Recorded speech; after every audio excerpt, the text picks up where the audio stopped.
Bueno, buenas tardes a todos, bienvenidos a esta nueva conversación indispensable para 2020. Es un ciclo que organizamos desde el Grupo Roble con interlocutores y temas que son verdaderamente imprescindibles, inevitables, de suma importancia y que si bien en general nos superan por su complejidad, por su volumen, pero ninguno de nosotros puede, ni como ciudadano, ni como creyentes los que lo somos, evitar involucrarse de alguna manera en estas conversaciones indispensables.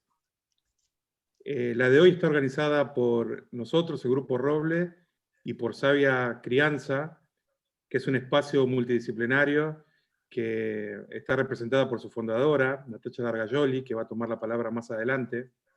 Quería principalmente presentar al Grupo Roble.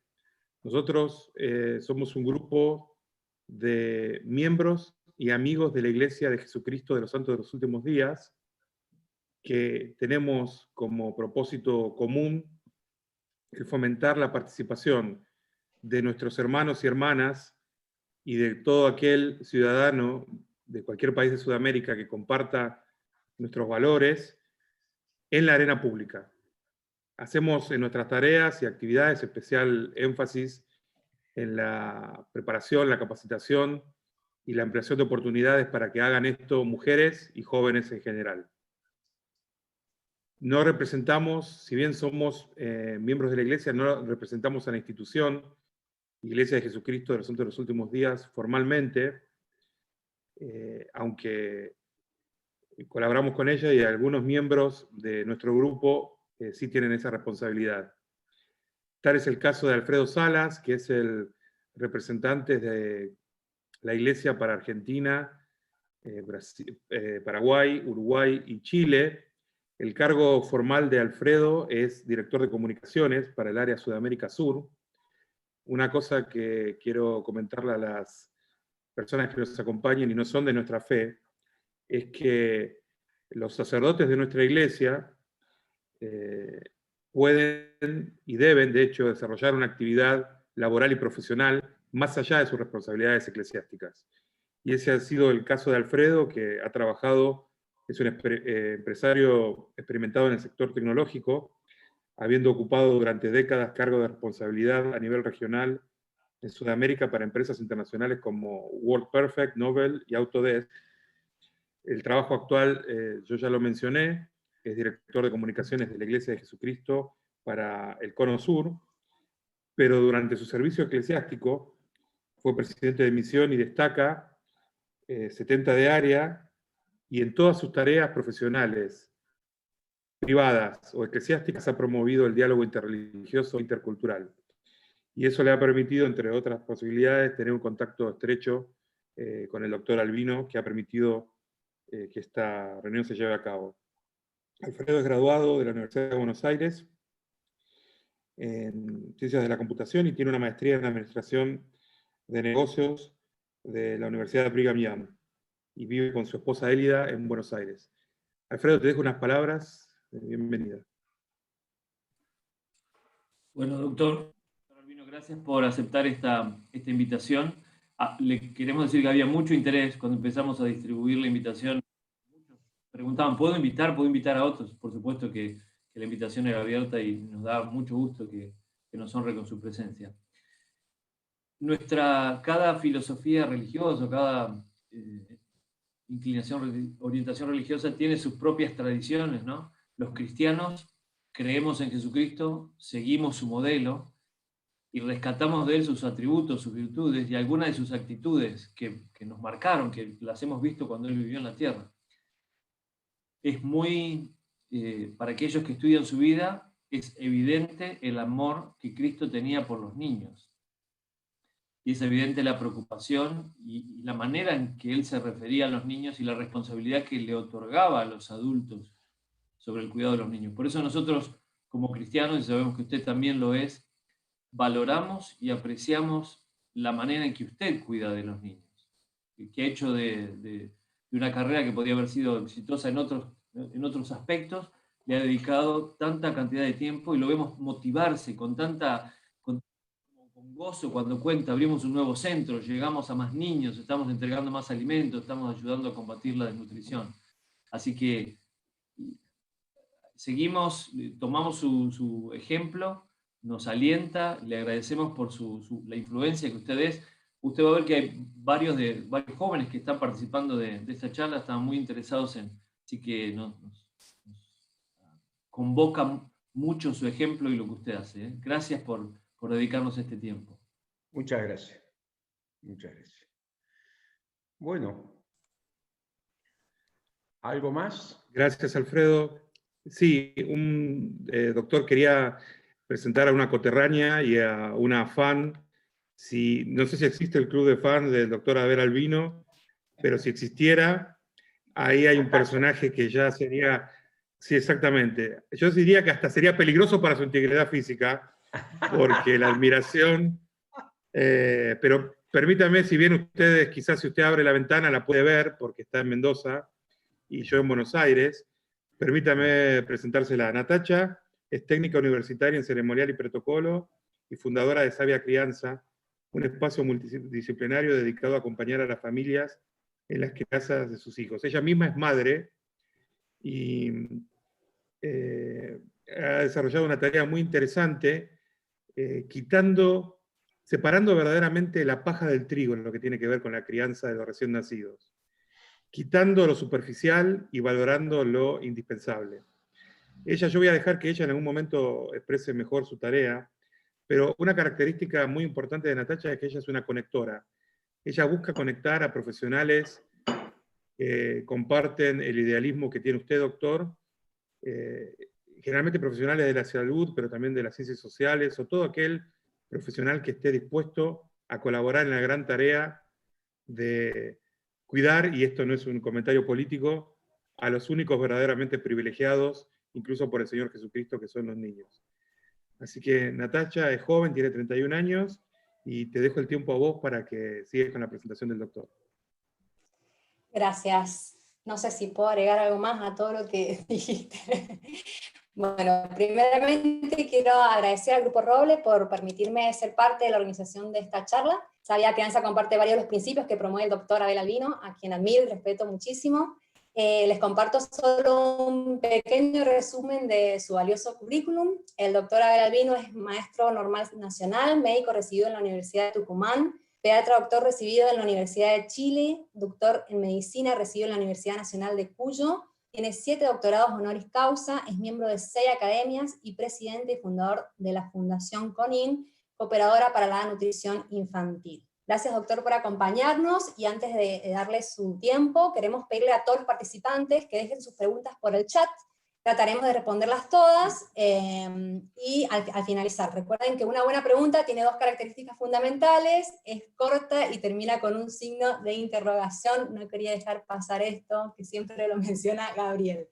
Así que bueno, su tiempo, doctor. Muy bien, muchísimas gracias por las palabras de bienvenida. Muchísimas gracias por el cariño que me hacen invitándome y ahora dándome un espacio para que pueda hablarles. Y bueno, yo soy un argentino preocupado por el país, sin duda. Es un país que preocupa, el nuestro. Y bueno, habitualmente yo voy analizando lo que va sucediendo y en virtud de ello tratando de ir aportando aquello que necesito que sea prioritario, que considero que es prioritario, fundamental. Y afortunadamente tuve la suerte, porque Dios quiso, que llegase a estudiar a Chile hace casi 50 años, recién recibido de médico. Yo tenía 24 años y conocí allí al profesor Fernando Monkeberg, notabilísimo pediatra chileno, que era ya también doctor en bioquímica nutricional en Harvard, donde es profesor de pediatría y economista.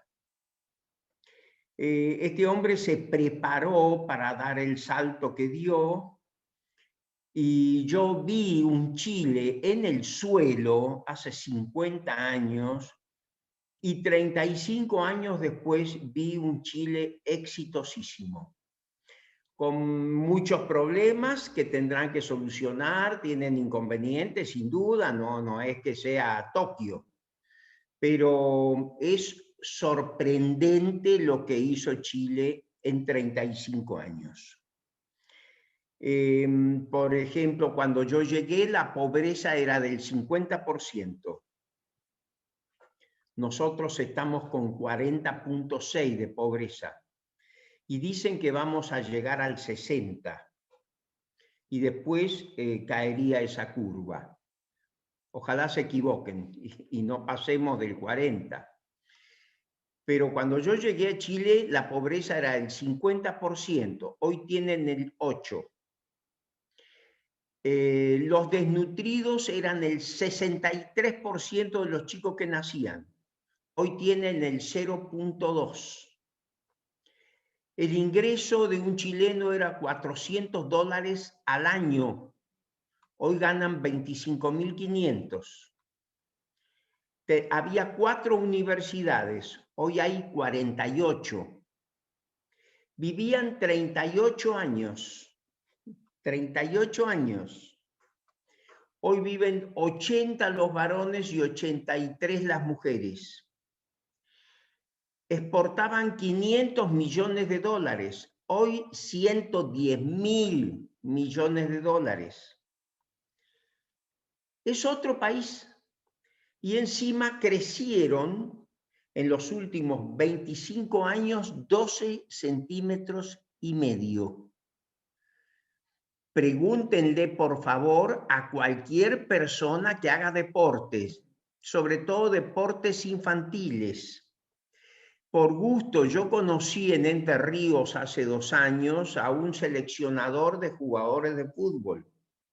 Y me dijo: doctor, no lo puedo creer cómo han crecido los chilenos y cómo han adquirido habilidades en fútbol. Eran unos pataduras. Y resulta que ahora están jugando los tipos. Y están jugando bien más de una vez. Así que es un Chile que cambió curiosamente. Y la mortalidad infantil, que era del 130 por 1000 en mi época, nosotros teníamos el 60, hoy es del 6.8, más baja que la mortalidad infantil de los Estados Unidos. ¿Qué quiere decir? ¿Que en Estados Unidos están peor que en Chile? No. Estados Unidos también está siendo invadido por países periféricos que tratan de ir a tener mejor vida allí. Y entonces eso altera todas las tasas de crecimiento, de población, de mortalidad, etc. Pero es sorprendente lo que se ha logrado. ¿Y qué fue eso? CONIN, la Fundación CONIN. Yo traje al modelo CONIN a Mendoza, a la Argentina, hace 27 años, y me traje a Monkeberg también. Para no cometer ningún error, me lo traje al mismísimo Monkeberg, que hoy tiene 94 años, es un amigo querido mío. Yo soy viudo hace 20 años, pero me he vuelto a casar hace 5. Y me casé con una chilena que es nieta de un profesor que yo tuve en el Hospital Calvo Maquena. Y el padrino de casamiento mío es Monkeberg, porque falleció mi papá y entonces ¿quién podía reemplazarlo a mi padre? Y alguien que para mí fuese como un padre, el profesor Monkeberg. Así que Monkeberg fue mi padrino de casamiento. Con todo cariño, con todo respeto. La verdad es que es un hombre impresionante. Y voy a ir hablando de él un poco ahora durante la charla de hoy, tratando de que lo conozcan y lo quieran como lo quiero yo. Estamos en problemas, decíamos, la patria está enferma, la madre está enferma. Hoy, más que nunca, necesita esta mamá enferma de sus hijos, como toda madre que está enferma, necesita de sus hijos. Y que vayan y aprendan y viajen los chicos me parece fantástico, pero que vuelvan, que traigan, que aporten, me parece más fantástico todavía, porque eso necesitamos. Nuestros grandes hombres, nuestros próceres, nuestros padres fundadores de la patria hicieron eso, fueron, aprendieron, así Sarmiento y Alberdi, y San Martín y Belgrano y Moreno y toda esa gente fue, aprendió y trajo, y eso hizo grande al país. Cuando nace la República Argentina en el año 1853, era el último orejón del tarro del concierto latinoamericano. Teníamos, se calcula, 800.000 habitantes, escasamente 800.000 habitantes y el 80% analfabetos. Esa era la República Argentina en 1853. Cuando asume la presidencia de la República Domingo Faustino Sarmiento, año 1868, pide el primer censo nacional, Sarmiento, se lo trae en 1869 y éramos 1.800.000 habitantes y el 84% analfabetos. Entonces Sarmiento dice una cosa que es historia argentina. Quiero una reunión del gabinete de ministros para esta tarde, se reúnen los ministros y dice, señores, vamos a trazar la política de Estado para los próximos 100 años en la República Argentina. Educar, educar, educar, escuelas, escuelas, escuelas, hay que hacer de la patria una gran escuela. Hizo 1.117 escuelas públicas, 400 escuelas privadas, la escuela naval, la escuela militar, la marina mercante, la prefectura, la subsecretaría de Agricultura, la subsecretaría de Ganadería, el boletín oficial, la Contaduría General de la Nación, el Banco Nacional, que sería luego el Banco de la Nación Argentina, el telégrafo a Europa, el telégrafo a Estados Unidos, el telégrafo a Chile, 1.000 kilómetros de vías férreas, la Quinta Agronómica de Mendoza, que es una copia de la Quinta Normal de Chile, que se trajo con el ingeniero Puget y todo, y trajo el Malbec, el Cabernet Sauvignon, el Sauvignon Blanc. Es increíble, hizo el Parque 3 de Febrero, los Bosques de Palermo, la Casa Rosada. Hizo el Observatorio Astronómico de Córdoba, que es el primer observatorio astronómico del hemisferio sur del planeta Tierra. No había carta astral del hemisferio sur. Trajo el junco, trajo el gorrión, hizo la primera escuela de sordomudos de América Latina, la primera escuela de telegrafistas de América Latina, y se fue del gobierno en 1874, y cuando se fue a vivir con su hija Faustina porque no tenía casa. El presidente de la República Argentina, en uno de los gobiernos más brillantes de que se tenga memoria, no tenía casa. Murió en Paraguay. ¿Cómo no había dicho donde comienza el guaraní termina la civilización? Sí, y murió en Paraguay. Cada vez que estaba enfermo, mal, se iba al Paraguay. Yo creo que era una manera de pedir disculpas de él, que era muy soberbio, muy directo y qué sé yo, a lo mejor le costaría. Y antes de morir dijo una cosa preciosa. Próximo a mi partida, debo reconocer que no dejo bienes materiales. Los he considerado siempre una pesada carga para la hermosa tarea que me había impuesto. No puedo decir que no haya cometido errores. He cometido errores, pero los errores que cometí fueron por la premura con que quise poner a mi país, en donde en mi cabeza y en mi corazón ya lo había puesto. Y así como Jesús perdonó a la Magdalena porque había amado mucho, espero que mi patria me perdone porque mis errores fueron fruto del inmenso amor por ella. Es precioso.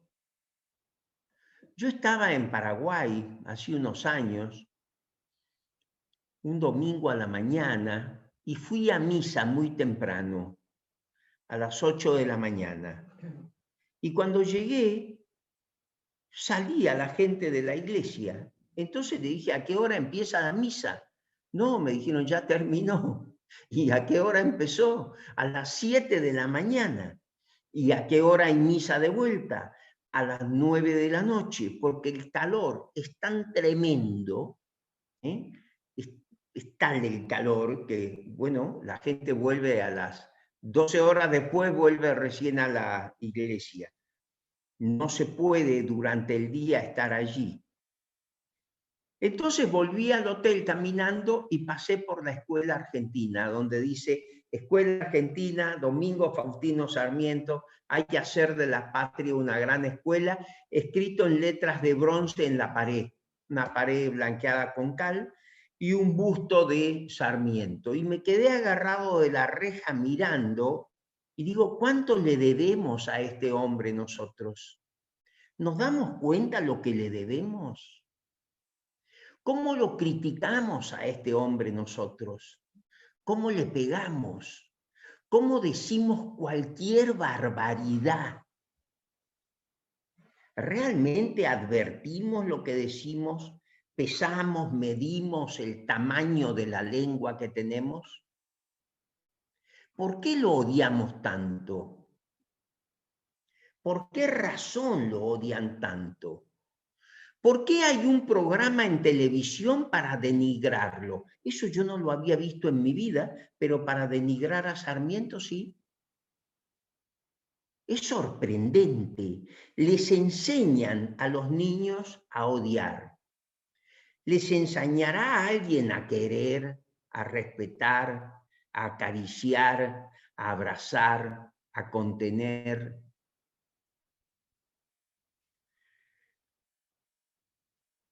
Entre 1860 y 1880, en esos 20 años,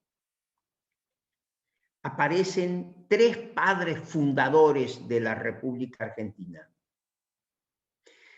Era salvaje el país.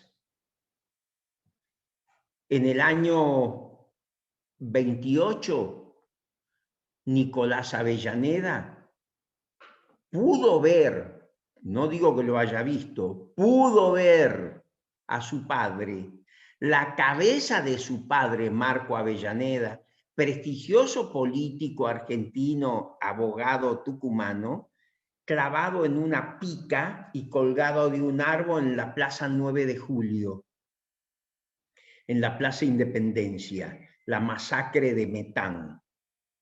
Masacraron 100 personas, pero a este no solamente lo mataron y lo degollaron, sino que lo desmembraron, lo desarticularon.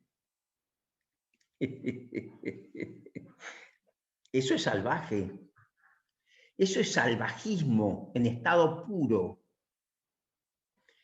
Cuando lo mataron al coronel Dorrego en el año 40, dijo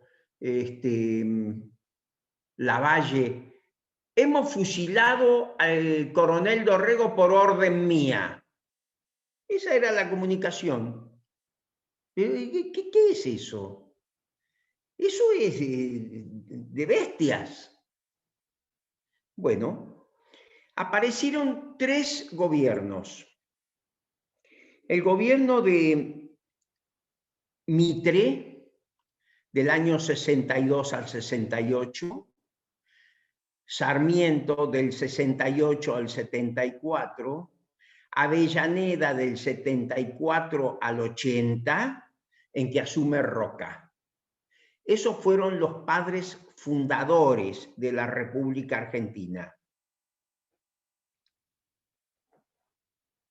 Si hoy somos argentinos, si hoy nos llamamos argentinos, en gran medida se debe a esos hombres, San Martín, Belgrano, Güemes, esos hombres gigantes que fueron haciendo marcas en la historia, escalones para llevarnos cada vez más arriba.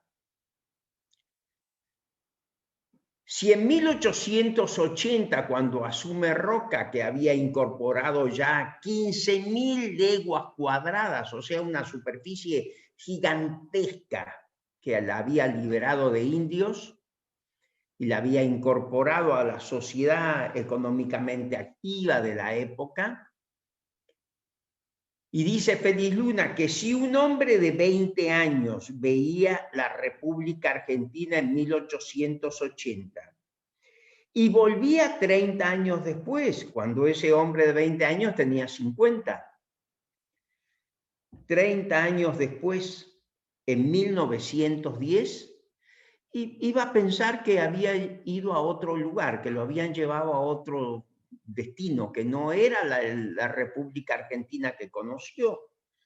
No podía ser, porque en un lugar donde no había moneda, donde no había gobierno, donde no había instituciones, donde no había capital, donde no había organización política, y bueno, se encontraba uno en 1910 en un lugar que sorprendía a propios y extraños.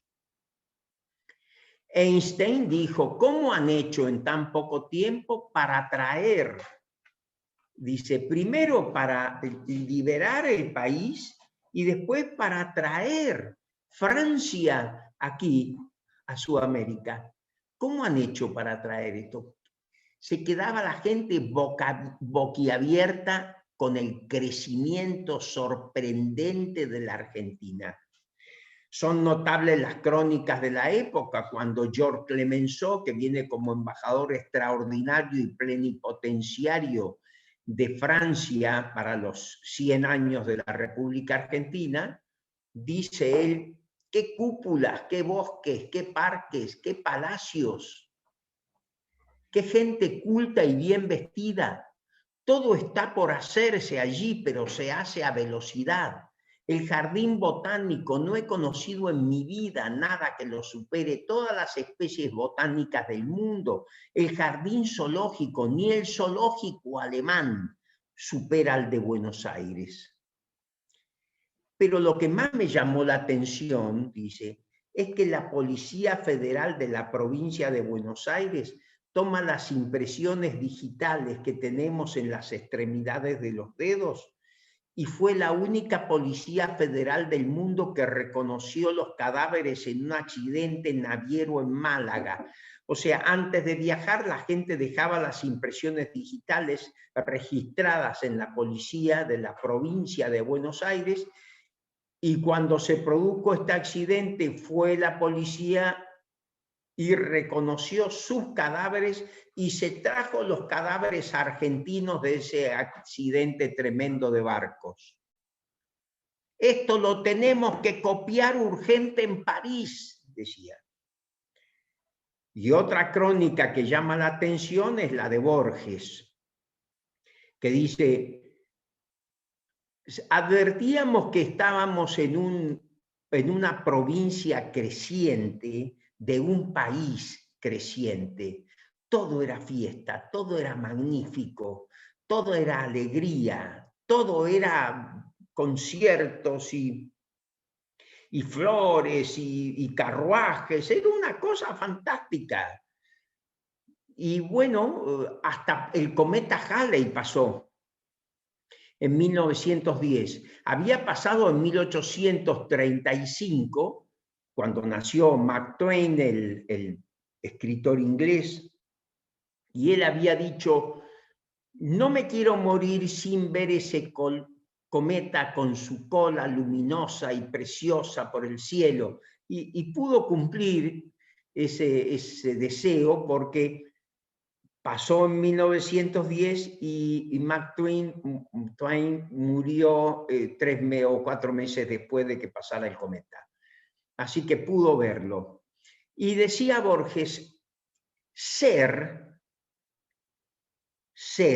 significa percibir, pero también es ser percibido. Nosotros habíamos percibido a otros países, pero no habíamos sido percibidos por otros países. Y aquí, en 1910, el mundo nos percibió, el mundo nos observó, el mundo nos aplaudió y el mundo se sumó a este éxito gigante que tenía el país. Y así fue que el 6 de diciembre de 1913 se hizo el subterráneo. Y entonces tenía subterráneo Moscú, París, Londres, Nueva York y Buenos Aires. Y también en 1913 el Banco de Boston abrió su primer sucursal en el mundo. ¿Dónde? En Buenos Aires. Y en 1914 Casa Jaros abrió su primer sucursal en el mundo y la única. ¿Dónde? En Buenos Aires. Y en 1917 la Ford, cuando decidió abrirse al mundo, abrió París, Londres, Buenos Aires. El Producto Bruto Interno argentino era superior a la suma de los productos brutos internos de Brasil, Paraguay, Perú y México juntos. La cantidad de vías férreas de la República Argentina era superior en número a la suma de todas las vías férreas de todos los países latinoamericanos juntos. Juntos, todos no tenían más vías férreas que Argentina. En 1895 y 1896, el informe Madison, un informe económico, dice que Argentina era el país de mayor ingreso per cápita del mundo. En 1900 no teníamos más analfabetos. O sea, eso que dijo, hay que hacer de la patria una gran escuela, Sarmiento, y tenían 84% de la población analfabeta. De 10 personas, casi 9 no sabían leer y escribir, desapareció. El primer país del mundo en quebrar el analfabetismo fue la República Argentina. Por eso que uno va a Boston, a la Escuela de Idiomas Modernos de Boston, y ve un busto de Sarmiento. Y en la Commonwealth Avenue, esquina Hereford, hay una estatua de bronce de Sarmiento de 8 metros de altura en un bulevar que tiene esa avenida. Dice, al maestro de América, amigo de los Estados Unidos. Es sorprendente. Y uno entra a la Brown University, hay un busto de Sarmiento, y en la Universidad de Michigan hay un busto de Sarmiento. ¿Por qué? Porque Argentina fue el primer país del mundo que quebró el analfabetismo. Antes que Francia, que Alemania, que Gran Bretaña, que Italia, España, Japón, antes que ellos, antes que todos, Argentina. Cuando alguien autodidacta, sanjuanino, humilde, dijo, hay que hacer de la patria una gran escuela. Y se sumaron conceptos que decían gobernar es educar, otros que decían educar es gobernar, Rodolfo Rivarola, José Manuel Estrada, otros que decían gobernar es poblar, Alberdi, y así se hizo el país.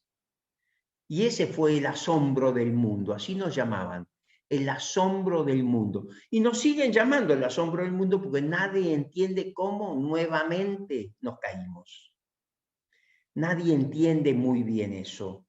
Así que como tenemos que trabajar sobre nuestros chicos y tenemos que trabajar sobre nuestras familias y tenemos que hacer que nazca un amor recíproco entre este país que tanto nos da y los chicos que tanto le deben y que tanto van a recibir y están recibiendo de nuestro país, y que es importante que lo quieran para poder también ellos aportar y hacer su parte en este crecimiento, No podemos abandonar a la mamá cuando está mal.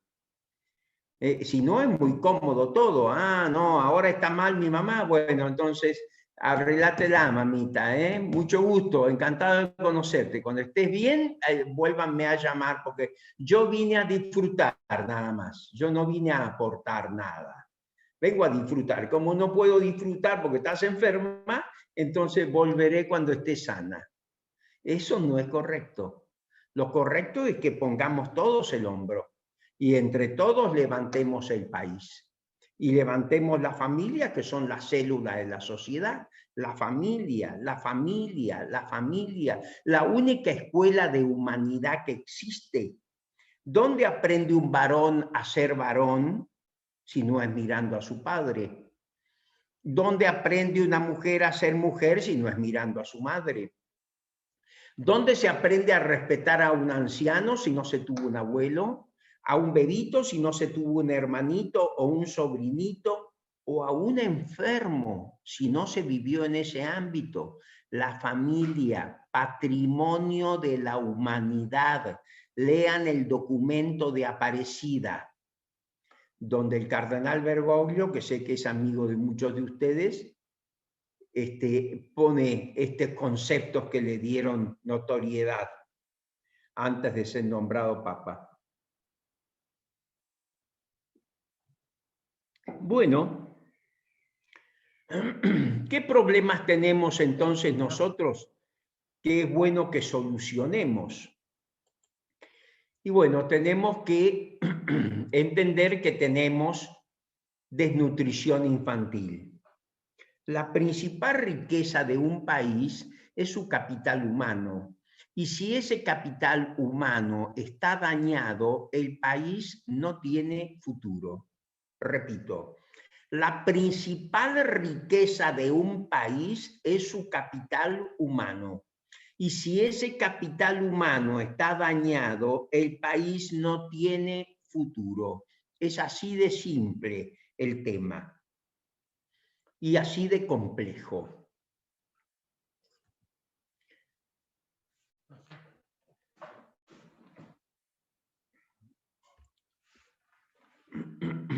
A ver. Bueno, ahí está el profesor Monkeberg.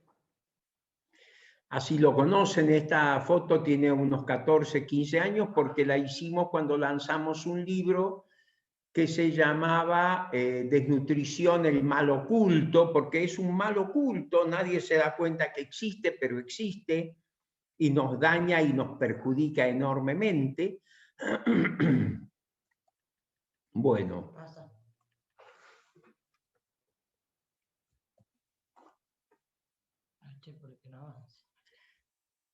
¿Qué tenemos que hacer si queremos un gran país? ¿Qué tenemos que decirle a nuestros hijos para que sepan peticionar a las autoridades?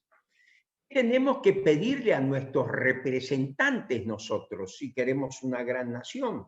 Miren, todos los demás temas que hay son importantes. Todos los temas que se tocan en el país son importantes. Yo no digo que el tema que nosotros hacemos sea muchísimo más importante que otros temas. No, no es muchísimo. Pero sí les digo, con conocimiento de causa, con la autoridad que me dan mis 50 años de médico y mis 27 años haciendo pobreza y desnutrición, que este tema, si bien no es muchísimo más importante, es un poquito así más importante que cualquier tema que se toque en la República Argentina. Todos los demás temas están supeditados a este tema. Primero, preservar el cerebro. ¿Qué tenemos que hacer? Primero, 5 cosas. Preservar el cerebro. Segundo, educar ese cerebro. Tercero, cloacas. Cuarto, agua corriente y caliente. Y quinto, luz eléctrica. Eso es todo lo que hay que hacer. Pero tenemos que hacer esas 5 cosas. Esos son los 5 pasos para una gran nación. Eso es invertir en inteligencia. Esto es preservar la principal riqueza del país, que es su capital humano. Bueno, ahí tenemos esa foto, no, sí, esa está bien. Ahí tenemos dos criaturas de 5 meses de edad, Mayra y Belén, 2,7 kilos contra 6,3 kilos. Mayra tiene 36 de cabecita contra 42 que tiene Belén. Mayra tiene 54 de talla contra 62 que tiene Belén. Mayra es desnutrida, Belén tiene evolución normal. ¿Dónde está la diferencia entre ellas? Bueno, la diferencia está en que Mayra no es estimulada y Belén sí. ¿Y cómo es la cosa acá? ¿Por qué no la estimulan? Porque no saben. Nadie nace sabiendo y como la familia se atomizó, la familia ya no es la de antes, que está la mamá, está el papá, está la abuela, está el abuelo, está una tía. No, ahora las familias son monoparentales a veces, a nadie le interesan los abuelos molestan. Hasta hace poco hemos escuchado oficialmente decir, y antes la gente se jubilaba a los 65 años y vivía 70, 75, y ahora quieren vivir eternamente y no podemos pagarle eternamente el sueldo, cuando en realidad lo que están haciendo es devolverle lo que él aportó. Él aportó 45 años para que lo aguanten en la jubilación. No es que le estén haciendo una graciosa concesión y le estén regalando algo. No es un subsidio, no tiene nada que ver con el subsidio. Es una retribución solidaria ante un aporte que ya he efectuado yo durante toda mi vida. Bueno, ahora los abuelos molestan a los asilos. Hay que sacárselos de encima a los abuelos. Cuando en realidad el abuelo es tan necesario para el nieto, porque el abuelo es toda experiencia, pero ya no tiene mucho tiempo. Y el chico es todo tiempo, pero no tiene ninguna experiencia. Así que se trasvasa de una manera fantástica esa simbiosis entre el abuelo y el nieto, entre la abuela y la nieta, es maravillosa. Por supuesto que hay abuelos que son asesinos, y sí, hay asesinos, sí, es cierto, pero no son todos los abuelos así. Hay muchísima gente buena, noble, digna, generosa y valiosa que debemos recuperar, rescatar y sumar a esta sociedad nuestra. Así que no tiene estimulación la criatura. Las alimentan a los dos iguales, pero el niño, ¿qué necesita? Necesita un trago de leche y necesita un beso. Si yo no lo beso, no le muerdo el cachete, no le cuento del payaso Plin Plin, se los dice un médico viejo de niños. No se lo dice cualquier médico, un viejo médico de niños como yo, de casi 50 años de profesión. El chico necesita el estímulo amoroso, repetido, frecuente. Eso estimula su imaginación, exacerba su curiosidad y lo engancha con la vida. Eso, cuando le digan a un chico a ustedes, te voy a llevar a la calecita el sábado, les doy un consejo, llévenlo a la calecita el sábado. Si no, no hablen. No generen una expectativa que no van a cumplir, que no les importa cumplir o que se olvidaron. No generen eso, porque el daño que le hacen a la criatura es tremendo. Necesita el chico el estímulo amoroso, repetido, frecuente. Eso cablea su cerebro. Cada neurona, de los 100.000 a 140.000 millones de neuronas que tenemos en los escasos 3 milímetros de espesor de la corteza, cada neurona emite hasta 15.000 cables. Si hay buena alimentación, 50%, y buena estimulación, 50%. Alimento, estímulo. Trago de leche, beso. Eso necesita el chico. Ese cerebro cableado luego podrá ser educado. Ahí tenemos una criatura que tiene un kwashiorkor. Desnutrición proteica. Desnutrición proteica, ¿por qué? Porque es la enfermedad del primer hijo cuando nace el hermano, cuando nace el segundo. ¿Por qué? Porque cuando la criatura está solita en su casa, mama. Pero cuando nace el bebé nuevo, el pecho es para el bebé nuevo, no para este otro bichito que lo marginan de la teta. Entonces, al no tomar más teta, no consume más proteínas. Y al no consumir más proteínas, y bueno, hace una desnutrición de proteínas. Y esta desnutrición proteica, ¿qué característica tiene? Que el chico se lo ve gordito, porque es un hidrópico, es un inflado por miga, por arroz, por fideos. Pero cuando se para, el agua corporal le baja a los miembros inferiores que se encharcan. Usted ve que tienen las piernas gordas, pero tienen los bracitos flacos, porque el agua corporal le baja al lugar de declive y entonces está a 15 minutos para llegar a la esquina, si es que puede caminar para llegar a la esquina. Lo más probable es que no camine. Las manchas del pecho son falta de frutas y verduras, hipovitaminosis. Y las manchas de la cola son micosis, hongos. Se los comen los hongos. Kwashiorkor. Esta es otra foto que tenemos, dos niñitos, también de 6 meses de edad. Uno desnutrido y el otro no. La criatura desnutrida tiene el cerebro chico. La criatura bien nutrida tiene un cerebro grande. Entonces, ¿qué pasa con el cerebro? ¿Cuánto tiene el cráneo cuando un chico nace? Esto tiene. Eso es el canal del parto, 35 centímetros. Todos nosotros cuando nacimos atravesamos un canal del parto de 35 centímetros. ¿Y cómo crece? 1 centímetro por mes en el primer año. 12 meses, 12 centímetros. 35, 47. Fíjense en las libretas de sus hijos, de sus sobrinos, de sus ahijados. Fíjense en las libretas. Entonces van a ver eso. 1 centímetro por mes en el primer año. 12 meses, 12 centímetros. Y en el segundo año, ¿cuánto crece? En el segundo año, en todo el segundo año, 2 centímetros nada más. Y se acabó. Al año y medio, 18 meses, se cierra la fontanela anterior y el cráneo es una unidad sellada. Lo hecho, hecho está. Se acabó. Entonces, si queremos actuar en los chicos, ¿dónde tenemos que hacerlo? Antes del año, antes. No, doctor, a los 5 años le damos de comer en la escuela.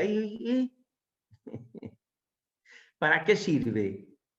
Está bien, no digo que esté mal darle de comer, está bien que le den de comer, pero ya no vamos a solucionar el problema de fondo. ¿Por qué? Porque la primavera del sistema nervioso central es el primer año. Cuando crece 1 centímetro por mes, ese crecimiento exponencial monumental se produce porque las necesidades son muchas, porque el cerebro está creciendo mucho. Entonces ahí es cuando hay que reforzar. Después de los 12 meses ya crece 2 centímetros más y nada más. El 80% del cerebro del adulto, el chico lo tiene en el primer año de edad. Cuando cumple el primer año de edad, tiene el 80% del peso del cerebro que va a tener de adulto. Es la primavera del sistema nervioso central. Después de la primavera vendrá el verano, el otoño y el invierno, pero nunca más volverá a tener primaveras. Entonces tenemos que abordar las necesidades de crecimiento de ese cerebro en su primavera, no cuando a mí se me ocurre, cuando a mí se me da la gana o cuando yo creo que el plan político que voy a hacer va a ser muy bueno. No, hay que hacerlo cuando el chico lo necesita, y lo necesita en el primer año de edad. Después es tarde. Después es un auto que se desbarrancó en la cordillera. ¿Lo puedo arreglar? Y puedo hacer algo, pero no lo arreglo, ¿eh? Ese auto queda mal, queda cruzado, gasta mal las cubiertas, no queda nunca bien. Bueno, ahí tenemos una criatura que tiene el labio leporino y entonces hay que alimentarla por ese gastrostoma directamente a la pancita, porque como tiene el labio leporino y está abierto el paladar, si le doy de mamar o le doy un biberón, se ahoga. Y bueno, y hay que aprender a alimentarlo con una sonda. Y la mamá, cuando tiene 3, 4 hijos y la sonda se tapa y va al hospital a pedir ayuda. ¿Y nosotros qué le decimos? Otra vez vino la tarada esta que viene con el chico que tiene la sonda. Y la tratamos mal encima como si fuese un animal la mujer. Y es una pobre mujer analfabeta que vive en una cueva, en el Fachinal, y que necesita que la atiendan y que la traten bien y que le digan cómo está Matilde, cómo le va, qué bueno que venga, siempre que necesite venga. Eso es lo que hay que hacer. No dar superioridad, hacerse el fantástico, tener ínfulas y maltratar a la gente menuda. ¿Qué es eso? ¿Qué es esa barbarie? ¿Dónde aprendimos ese trato hostil con la gente? ¿Somos apostólicos nosotros? Ahí tenemos otro caso de Pievot. ¿Y qué pasó con ese chico? Si eso se cura con yesos progresivos. ¿Qué pasó? ¿Que me lo traen al año y medio cuando no puede caminar? ¿Y qué? Para solucionarlo, en lugar de yesos progresivos, ahora le tengo que hacer una carnicería. Tengo que quebrarle todos los huesos y enyesarlo todo. Es una barbarie lo que hay que hacer, porque no se hizo lo que correspondía. ¿Y por qué no lo han hecho a lo que correspondía? Porque no se enteran que está con esa enfermedad. ¿Y por qué no se enteran? Porque son pobres y los pobres no pagan. Y cuando no pagan no lo revisan. Y a nadie le importa. Cuando en realidad todos deberíamos estar preocupados de que esta criatura salga adelante. Nuestro país, fíjense lo que dice el libro que tienen que tener también estos libros y tienen que leer estos libros nuestros hijos. ¿Qué están leyendo todo el día nuestros hijos? ¿Qué están viendo en televisión los chicos nuestros? ¿Siguen viendo la vida de Escobar Gaviria en televisión? ¿Siguen viendo la vida ahora de otro criminal, asesino o vendedroga que dice, te voy a matar a tu abuela y si la sacás del cajón te la mato de vuelta? Esa barbarie vemos nosotros. ¿Qué es lo que, ¿en qué estamos perdiendo el tiempo, por favor? Así estamos fundando una familia nosotros viendo esa imbecilidad. ¿Saben ustedes que la televisión es la escuela de imbecilidad, superficialidad, violencia y pilinguería más grande que conozco? Esto me provoca profunda pena porque son las cosas en las que siempre creí. ¿Quién decía eso? Eso lo decía Vittorio Gassman, el actor de teatro más grande del mundo. Mis hijas me dicen, papá, ¿quién es Vittorio Gassman? La gente ni sabe quién es Vittorio Gassman, no repitas eso. Bueno, existió un tipo que se llamó Vittorio Gassman, que fue el actor de teatro más grande del mundo y que no lo superó nadie. Ese decía que la televisión era una escuela de imbecilidad y él estaba hablando de un tema que conocía. Miren lo que dice este libro, Gobernar es Poblar. La República Argentina es una nación inmensamente rica, extraordinariamente grande y peligrosamente despoblada. ¿A qué estamos jugando, muchachos? ¿A qué estamos jugando? ¿Estamos jugando al payaso? ¿Qué estamos viendo? ¿Qué consumen nuestros hijos en la televisión? ¿Están todo el día con el telefonito? Bueno, tienen que leer. Tienen que leer. Por favor. En mi casa, mi papá, cuando hablaba de San Martín, se ponía de pie. Y se terminó la cosa. No te vayas a reír, no se te ocurra hacer alguna manifestación que no estuviese de acuerdo con la solemnidad del acto. Se terminó. Y te decía, para mañana, 3012 al 3024. Entonces yo decía, papá, pero no, mañana no, que tengo mucho que hacer. Bueno, el sábado te lo tomo. Y el tipo venía el sábado, a ver, para servir a un desgraciado siempre la mujer está, cuando en su camino, no, decía el papá, no, como loro no, mijito. Siéntalo al verso, si no, no lo diga. Siéntalo, vívalo, sea argentino, por favor, decía. Y entonces te quedaba ahí, bueno. Y al día siguiente, para servir a un desgraciado, siempre la mujer está. Cuando en su camino va no hay peligro que la asuste, ni hay una a quien no le guste una obra de caridad. No se hallará una mujer a quien esto no le cuadre. Yo alabo al Eterno Padre, no porque las hizo bellas, sino porque a todas ellas les dio corazón de madre. O te lo sabías o te lo sabía, viejo. Pero era la condición de vivir acá. Nosotros usamos las calles, los teléfonos, las avenidas, los aviones que han hecho otras personas. No le debemos nada a nadie. No estamos comprometidos con nada. No nos interesa nada. Ah, qué importantes somos. ¡Qué maravilla! Hemos venido a gozar. Somos gozadores crónicos, nada más. Aportar muy poco. No es nuestro, no nos corresponde, no nos pertenece, no lo sentimos. Que se vayan entonces. Si no sienten esto, no quieren esto, no laten por esto. No los necesitamos entonces. Ese es un razonamiento que me parece que es necesario hacer para que nazca respeto entre nosotros. Esta criatura, miren qué bonita, 8 kilos 300, hermosa, ¿no? Está muy mal.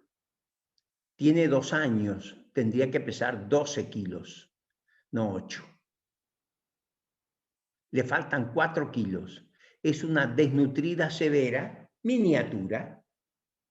Como no tiene ingresos, no crece, se fija la talla y ya no crece más.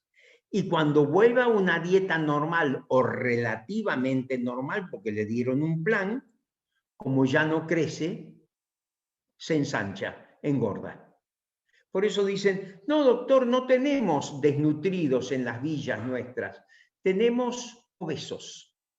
Todos los chicos son obesos, como si los bacanes se hubiesen mudado a las villas. Y en realidad es eso, es que como ya no crecen, se ensanchan.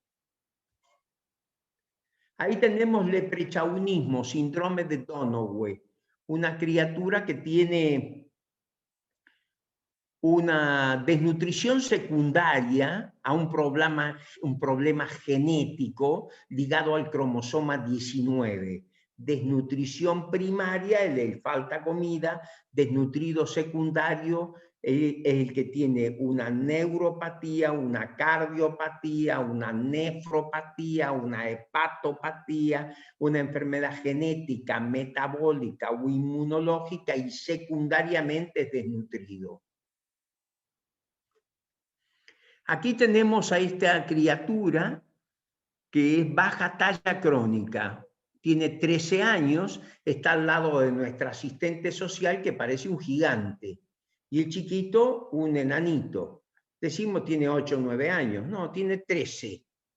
Comparémoslo con los hijos de 13 años nuestros, o con nuestros nietos, o con nuestros sobrinos.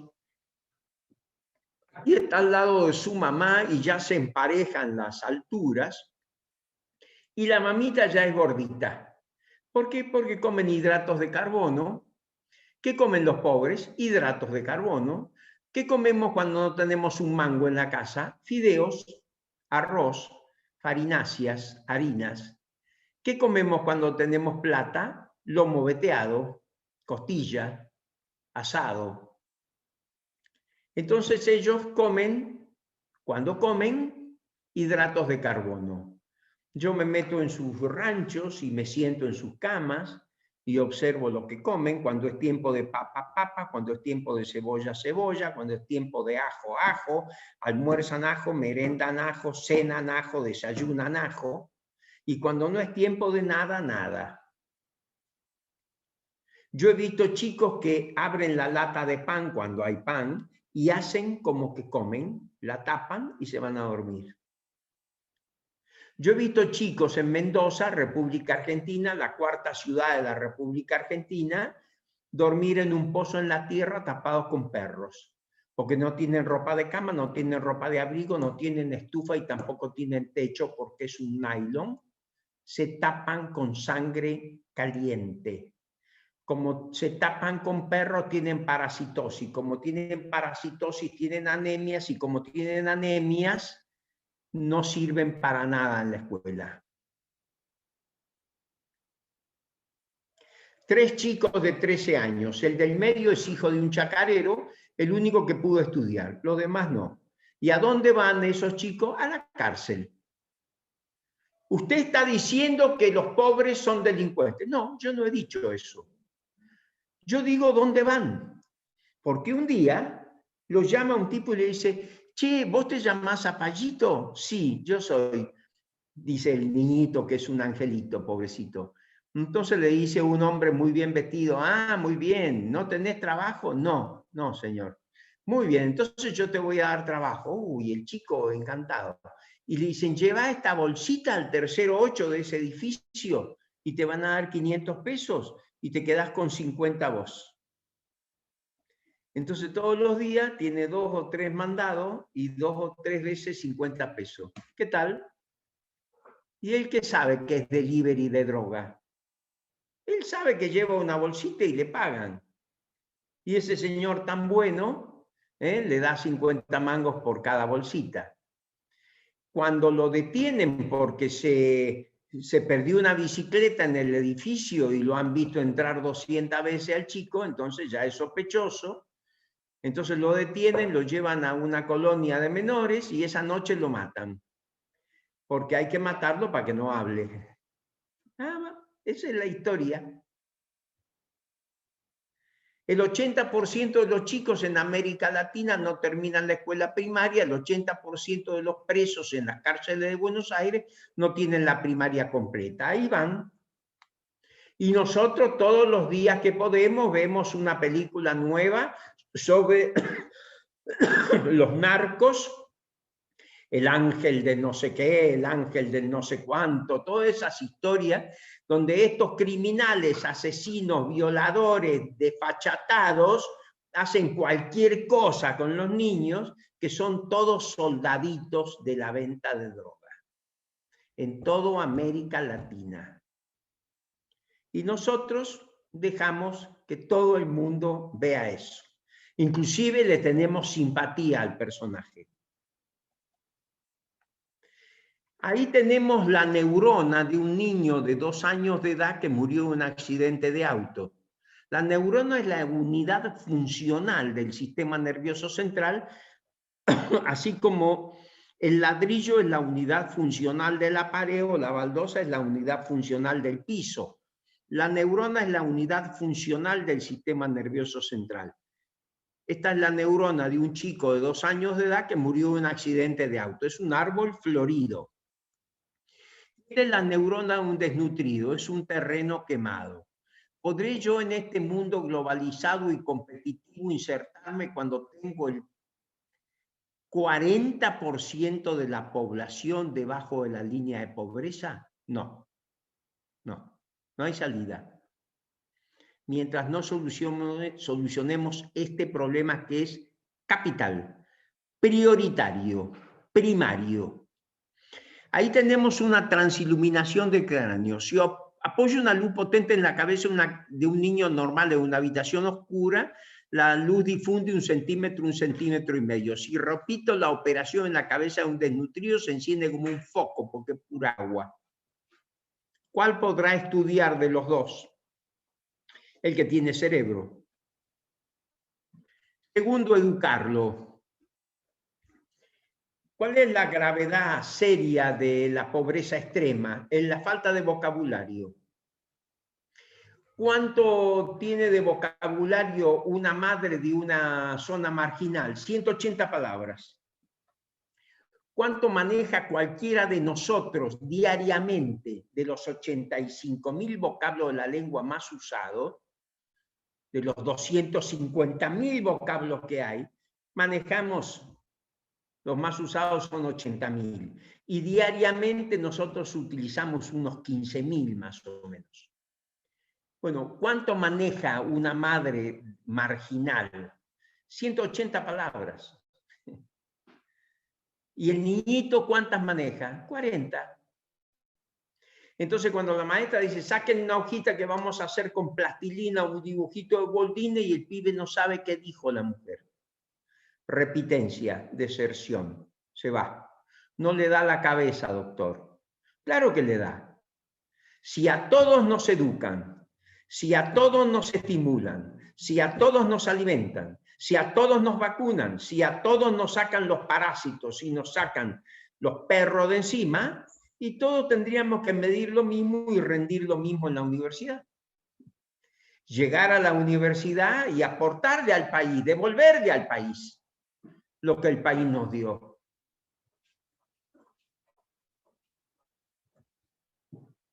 Ahí están aprendiendo a soldar o a hacer gabinetes de gas.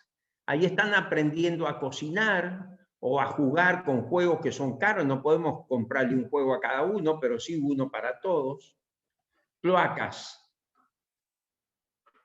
El notable médico Ramón Carrillo, notabilísimo médico argentino, primer ministro de Salud de la República Argentina durante el primer gobierno de Perón, que se llamaba Ramón Carrillo, notable médico argentino,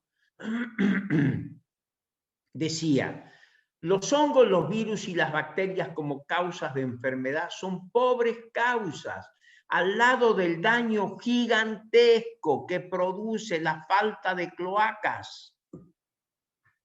Eso es. Entonces todo el mundo habla del hambre, el hambre, el hambre, el hambre. Estamos preocupados por el hambre. Doctor, necesita leche, usted necesita... ¿Qué otra cosa necesita, doctor? No. El hambre es un tema. El hambre es un síntoma. Yo dentro de 2 horas, y todos nosotros, dentro de 2 o 3 horas, a más tardar, vamos a tener hambre. Y vamos a comer cualquier cosa y se nos va el hambre. El hambre es un síntoma. La desnutrición es una enfermedad individual y social. El hambre se cura en 15 minutos. La desnutrición se cura en 20 años. Porque tengo que hacer cloacas para el 40% de la población argentina, que son 18 millones de habitantes. Y 18 millones de cloacas no se hacen en 10 minutos, ni en 15 minutos, ni en 15 años. Se hacen como mínimo en 20 años. Tenemos que hacer agua para 20 millones de habitantes, cloaca para 20 millones de habitantes, luz eléctrica para 20 millones de habitantes. Es distinto, eso es lo que hay que hacer. Nosotros nos dimos cuenta que la desnutrición es el resultado final del subdesarrollo. De nada sirve que alimentemos a un chico si devolvemos ese niño al ambiente hostil del que proviene. A los 15 días estamos alimentándolo de vuelta. No sirve. Si queremos quebrar la desnutrición, lo que debemos hacer es un abordaje integral de la problemática social que le da origen al subdesarrollo. Educación nutricional, educación para la salud, lactancia materna, jardín maternal, jardín infantil, estimulación temprana, escuela de arte y oficio, programa de educación agraria, lectoescritura para analfabetos, ropero familiar, club de padres, escuela para padres, documentación y legalización de la familia, alcoholismo, inmunizaciones, agua corriente, agua caliente, luz eléctrica, cloacas, asistencia alimentaria complementaria, programa número 20. Recién aparece asistencia alimentaria complementaria, programa número 20. Hay que hacer 20 cosas antes. Por eso es que nadie habla de desnutrición, todos hablan de hambre. Todos quieren solucionar el hambre, que es lo inmediato, lo urgente. Y el problema de fondo, que es la desnutrición, ese no lo soluciona nadie, eso se hacen todos los giles. Eso es lo que tenemos que pedir nosotros. Cloaca para todo el mundo. Agua caliente y corriente para todo el mundo. Luz eléctrica para todo el mundo. Eso es un país. Si no, es una cachada.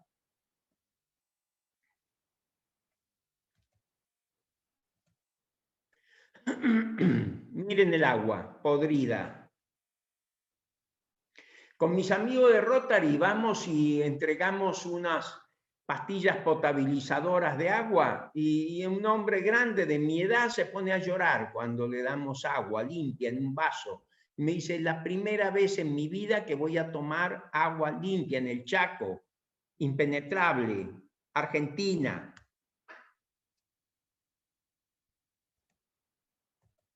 Luz eléctrica. Si no tenemos luz eléctrica, no podemos conservar alimentos. No podemos calefaccionarnos, no podemos refrigerarnos. No podemos tener heladera. Este es un trabajo inglés interesante. Nos copiaron lo que hacíamos nosotros y lo publicaron en la revista Lancet. Nuestros resultados sugieren fuertemente que la desnutrición lleva a discapacidad a largo plazo. Discapacidad, ya están, porque vieron que siempre aparece alguno que más vivo que nosotros, que dicen, no es para tanto, el cerebro es muy plástico. Vos lo violás al chico, lo matás a palos, vive en una cueva, pero es un señorito después y estudia en Harvard. Es mentira. Hay daños metabólicos, bioquímicos, eléctricos, psicológicos, psiquiátricos, anatómicos. ¿Qué más querés? Nuestros resultados sugieren fuertemente que la desnutrición lleva a discapacidad a largo plazo. Esta evidencia, junto con los conocidos efectos a corto plazo de la desnutrición, es suficiente para dar prioridad a la prevención de desnutrición en programas nacionales de salud, educación y las agendas económicas de los países de bajos y medianos ingresos. Hoy nosotros hicimos los primeros centros de prevención de desnutrición del mundo. Se hicieron aquí en Mendoza y hemos reproducido, hemos replicado estos centros 115 veces en el país y 15 veces en el extranjero. Estamos en Paraguay, Perú, Guatemala, México, Ecuador, Venezuela. Hemos recuperado 32.000 niños con nuestras acciones de prevención. En el hospitalito, que ahora estamos haciendo un hospital nuevo, que necesitamos ayuda para poder terminarlo, en este hospitalito nos entregaron 2.500 desnutridos graves y devolvimos 2.499. Se nos murió un chico en 16 años. Y bajamos las tasas de mortalidad infantil de la provincia de Mendoza del 24 por 1000 al 7.7. la más baja de la República Argentina, pero haciendo cosas concretas. Nosotros no hacemos filosofía de esto, nosotros hacemos cosas concretas. Estos son los guarismos de Chile que les decía al principio. De $400 ganan 25.500 hoy. De 180 por 1000 de mortalidad infantil al 6.7 hoy. De 38 años de promedio medio de vida, 81 años hoy. Del 23% analfabeto, y tenemos prácticamente cero analfabeto, el 0.1. Miren cómo cae la mortalidad infantil en Chile y cae la baja talla crónica y aumenta el Producto Bruto Interno del país. Esta gráfica es monumental, esto es para darle un premio Nobel a Monkeberg. El Chile de 1950, yo llegué en el 70, 10 cuadras alrededor de la Moneda estaban asfaltadas, las demás era tierra. 1950, ¿eh? Y Chile 2018. Miren lo que es. Miren el condorito, qué curioso cómo los artistas se dan cuenta de las cosas antes que la gente común. Tenía la pata grande el condorito, ahora tiene la pata más chica. Hay supermercado, ahora ya no caminan tanto. Tenía el tórax globuloso de raquítico crónico y baja talla crónica. El pico muy grande porque era un ave de rapiña y el cerebro chiquito. Y miren cómo está alto, con un cerebro más grande, con una patita más chiquita, la simpatía de siempre, ¿no?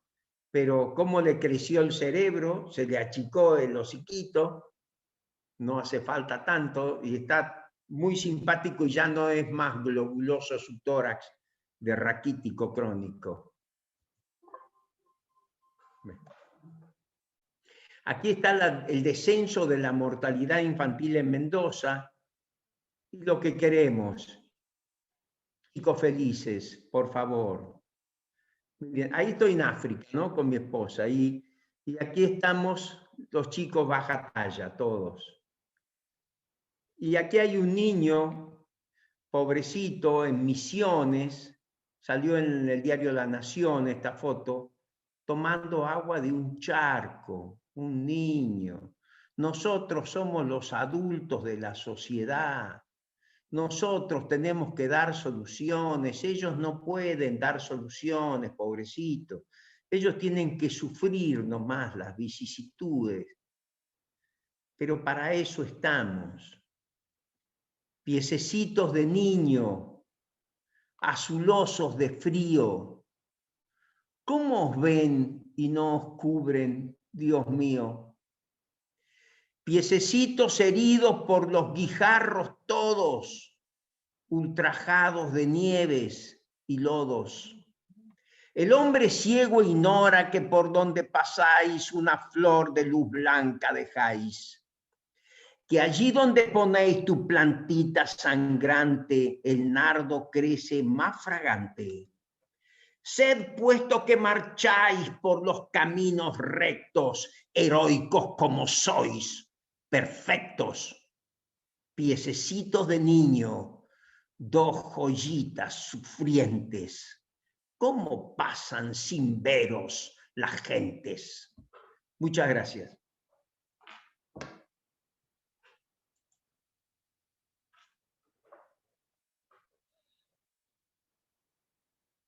Abran sus micrófonos entonces. Natacha. Sí, gracias, doctor. Vamos a hacer un par de preguntas que han dejado. En realidad sería bueno que estas personas pudieran habilitar sus micrófonos y hacer las preguntas a ellos.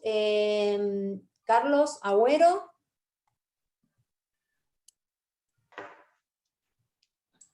Sí, ¿crees que ahora me escuchan ahí? Sí, sí, sí. Ah, bueno. Gracias, doctor. Excelente. Yo soy de Mendoza también. Bueno, muy bien. ¿No es esencial, fundamental, no le parece a usted, reentronizar el trabajo como el valor fundamental para devolver la dignidad al ser humano, el que se tiene que ganar el pan con el sudor de su frente. Sí, por supuesto que sí. Usted está diciendo lo que es correcto. Eso es lo correcto, que el hombre gane el pan con el sudor de su frente y que cada uno lo procure, pero para eso tiene que haber un país que está en marcha, tiene que haber un gran país, se hace con miles de niños leyendo, pero para leer y escribir, para poder ser un hombre integrado a una sociedad económicamente activa, y necesito desarrollar mi cerebro primero.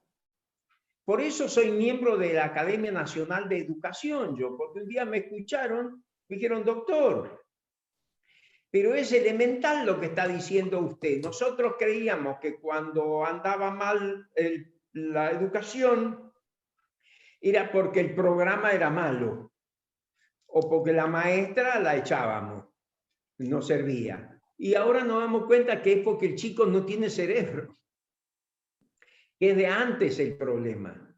Entonces, con cerebro podemos tener programas de educación, sin cerebro no vamos a tener nunca nada. Lo que pasa es que los populismos se valen del pobrerío para mantenerse en el poder. Siempre hablan de los pobres, ¿eh? Cuando están abajo dicen que los pobres han aumentado y cuando están arriba dicen que los pobres han disminuido, pero en realidad no les interesa. Le interesa al que está abajo acceder al poder y al que está arriba mantenerse en el poder, nada más. Entonces tenemos que hacer grandes países nosotros. Tenemos que contribuir a que nuestros países sean grandes. Y un país grande se hace con miles de chicos leyendo, escribiendo, estudiando, no paviando en la computadora ni perdiendo el tiempo, ni recibiendo subsidios que son hijos y nietos de gente que no trabajó. No tienen ejemplo en la casa de trabajo. Así que tenemos que hacer mucho. Otra. Doctor, hablando de hacer mucho, primero quiero decirle que espero que haya sentido en su corazón el aplauso que expresamos todos también con nuestros corazones.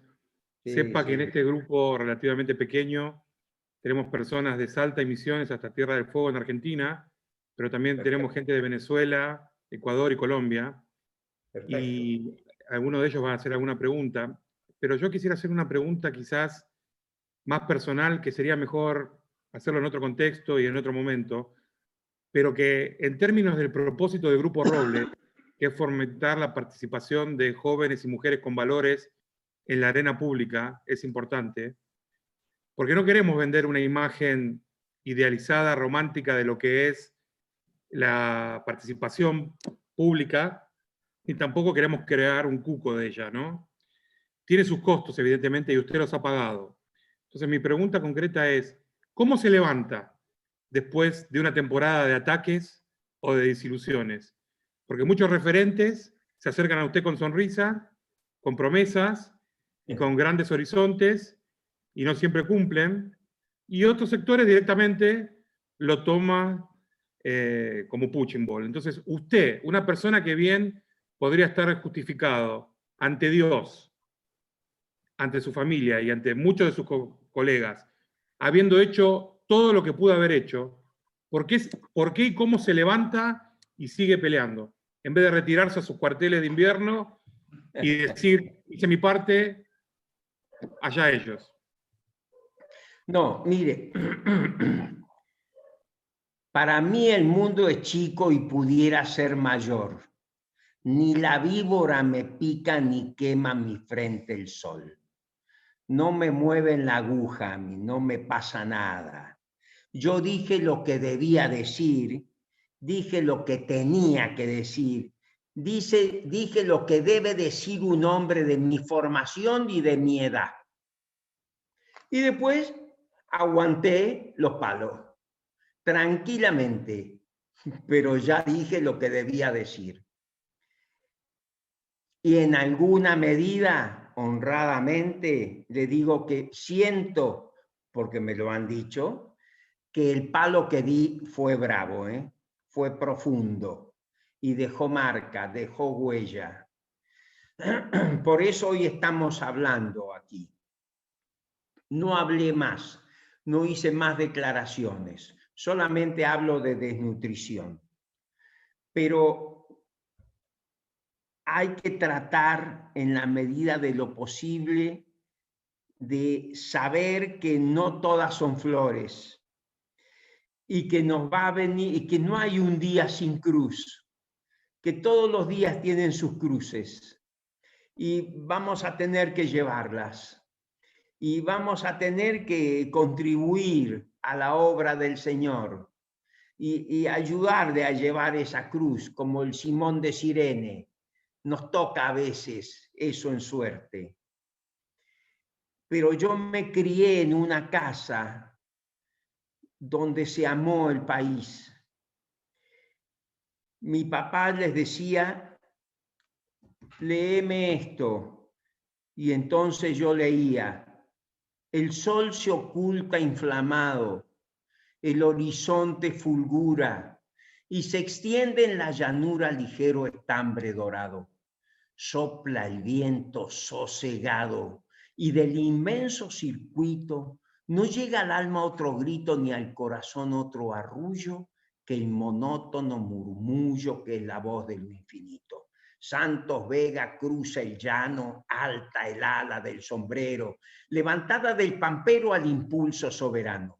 Viste poncho americano suelto en ondas de su cuello y flotando en su cabello y en el bronce de su frente lo cincela el sol ardiente con el último destello. ¿Dónde va? Vese distante de una ombula copa erguida como espiando la partida de la luz agonizante. Bajo la sombra gigante de aquel árbol bienhechor, su techo que es un primor de reluciente totora alza el rancho donde mora la prienda del payador. Ella en un tronco sentada, meditabunda lo espera y en su negra cabellera hunde su mano rosada. No bien lo ve su mirada como la tarde serena se entorna entonces sin pena, porque es todo su embeleso, que él la despierte de un beso dado en su frente morena. Sigue el verso y dice, yo, que en esta tierra he nacido, en que ese genio ha cantado, que el pampero he respirado, que al payador ha nutrido, beso este suelo querido, que a mis caricias se entrega, mientras de gozo me anega la convicción de que es mía la patria de Echeverría, la tierra de Santos Vega. ¿Leen nuestros hijos estas cosas? ¿Leen nuestros nietos estas cosas? ¿Leemos nosotros y recreamos estas cosas? No. Y ahí está el error nuestro. Pero si le damos convicciones a un tipo, hablamos de que faltan valores, y es mentira. Lo que faltan son virtudes, porque valor es lo que se declama, pero virtud es lo que se encarna. Yo puedo hablar de la solidaridad, el valor. Soy solidario, la virtud. Yo puedo hablar del patriotismo, el valor. Soy patriota, la virtud. Ahí es donde hay que hacer hincapié, en las virtudes de nuestros hijos y hacer que se pongan de pie y que tengan un nervio de acero, que no se quiebren por cualquier cosa, que no los voltee nada, que sepan que si con fe y valor lucha y confía, los mayores obstáculos allana. Insiste y persevera que en el mundo nada es jamás inútil ni infecundo para el poder de Dios o de la idea. Hasta la estéril y deforme roca es manantial cuando Moisés la toca y estatua cuando Fidias la golpea. Eso es. Esas convicciones tenemos que darle a nuestros hijos. Y después que nos vean a nosotros, que no nos pichonamos con cualquier cosa, porque no estamos solos. El Señor es mi pastor, decía el rey David. Nada me puede pasar. Y aunque atraviese oscuras quebradas, nada temeré porque Él está conmigo. Esa es la cosa. Esa es la convicción que debemos dar a nuestros hijos. Y el ejemplo. Bien, vamos con la siguiente pregunta. Gracias. Sandra Montilla de Colombia. Si puede activar su micrófono y hacer ella misma la pregunta. Muchas gracias. En verdad estoy muy agradecida por el tema que hoy nos trae y de verdad por la claridad que presenta. Creo que pues estos temas son realmente importantes cuando nosotros estamos construyendo una sociedad y cuando realmente merecemos concentrar nuestras fuerzas en nuestros niños, ¿no? Y ¿Quién habla? ¿Quién habla? Por favor, que levante la mano, que no la veo. ya un momento.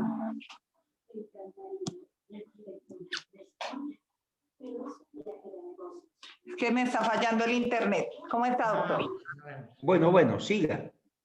Entonces, mi pregunta va hacia el tema con los adultos. Pues estábamos hablando acerca de todo lo que debemos hacer con nuestros niños, pero ¿qué hacer con el adulto que está desnutrido y en especial con aquellas mujeres que se han criado en ese contexto y que hoy son las que están dando a luz pues nuestros niños y que efectivamente pues traen consigo implícito factores de desnutrición y pues que esto también está generando toda una serie, como usted lo comentaba, de situaciones sociales, en especial con temas de violencia y con otro tipo de situaciones que viven esas mujeres que en algún momento serán las madres de esos futuros líderes en nuestros países. Bueno, cuando eso el asunto es que no esté sola ella. Una mujer que está embarazada y que está desnutrida y que está en pobreza extrema y va a tener la ayuda nuestra. Y donde haya un centro CONIN va a tener ayuda, yo le aseguro ayuda. Y si no, si está alguno de nosotros, tiene que darle ayuda. Porque si no, estamos hablando en el aire, ¿no? Es muy bonito hablar, pero después cuando hay que actuar y concretar lo que decimos que hacemos, y bueno, ahí debemos estar también nosotros, no solamente hablando, sino actuando. Entonces, toda mujer que está desnutrida, lo ideal es que prevengamos desnutrición, porque si ya está la desnutrición es como un auto que ya se desbarrancó en la cordillera, y mucho no podemos hacer. Pero al chico tenemos que protegerlo y a esa mujer también, y entonces tenemos que asegurarle leche y asegurarle contención y cobijo y psicológico y afectivo, ¿eh? Y para eso estamos. No es difícil. Hay que ponerse nomás. Bueno, gracias. No sé si hacemos una pregunta más, porque estamos con el tiempo. Dígame. ¿Hacemos una más? Una o dos más, ligerito, vamos. Bueno, Carla Aloisio. Aquí estoy. Muchas gracias, doctor.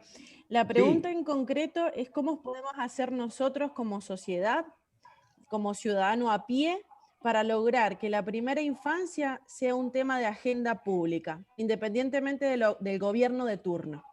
Peticionar a las autoridades, incorporar cuando vienen a vernos buscando votos, hay que decirle qué es lo que tienen que incorporar en sus plataformas. Y si no, no los votamos. Es así de simple. Los políticos se entienden con votos y los empresarios se entienden con el bolsillo. Yo veo en Estados Unidos, aparece una mujer muy fina y dice, queridas amigas de la Asociación de Madres de Boston, estos anunciantes están trabajando en contra de los valores morales que metemos en la cabeza de nuestros hijos permanentemente para que sean hombres de bien. Por lo tanto, todos estos productos que están en esta lista no los vamos a comprar en los próximos 3 meses. Y el programa se cae de la televisión. O sea, saben cómo responder a las instancias. Entonces, si han venido a nuestra iglesia, a nuestra empresa, a nuestros colegios y quieren, pretenden llevarse votos, señores, tienen que tener esto en sus plataformas. Necesitamos cloaca, agua corriente, luz eléctrica, agua caliente, que es dignidad. Luz eléctrica. Y necesitamos asistencia alimentaria a estos chicos. Entonces ahí los tipos van a responder. Y si no, no los votamos más.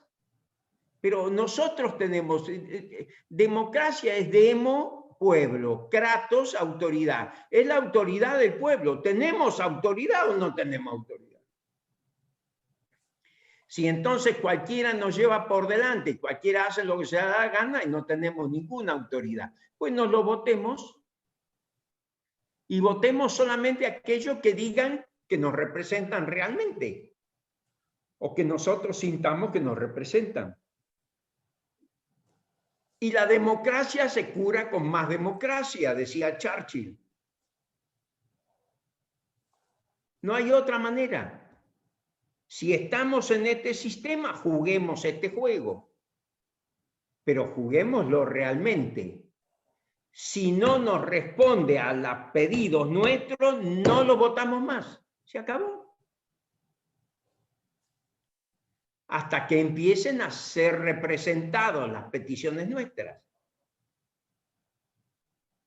Esta es la idea. Bien, gracias. Vamos a hacer una pregunta más y vamos a cerrar por lo que estaba prevista esta charla para 1 hora. Pero bueno, ha sido un placer escucharlo, estaríamos muchas horas más aquí. Vamos a dar el tiempo a Angélica Flores, que es de Ecuador, que bueno, ya va a ser la última pregunta. Ecuador, tengo centro en Ecuador. Muchas gracias, doctor, por todo lo que dijo. Fue muy importante para nosotros. Yo tengo una pregunta porque en Ecuador hay un alto índice de abuso sexual en contra de los niños y también conozco personas muy de cerca que han pasado por esto. Mi pregunta es, ¿cuál es la diferencia neurológica y psicológica de un niño que sufrió un abuso sexual y otro que no? ¿Y cómo podríamos nosotros apoyar en su recuperación? Bueno, primero lo que hay que hacer, ya sabemos que un abuso tiene un daño. Eso lo sabemos perfectamente. Nadie lo puede negar, nadie de hecho lo niega. Hay un daño psicológico tremendo. Pero debe saber esa criatura, esa señorita, ese niñito, que no está solo, que para algo estamos nosotros acá, o somos convidados de piedra en esto. No tenemos que opinar nada, que decir nada, y de esa manera nos llevamos bien con todo el mundo. No. El médico de niños es el abogado de los niños.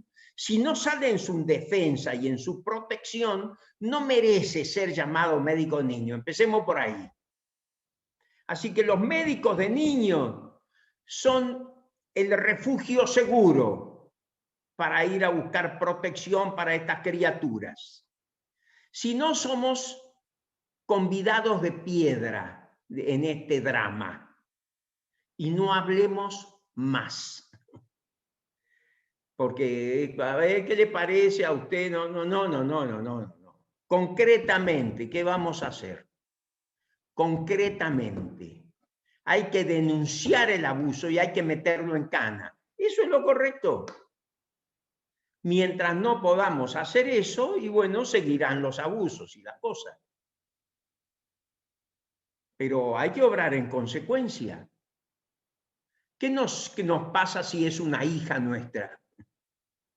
¿Qué nos pasa si somos alguno de nosotros los que han sufrido eso?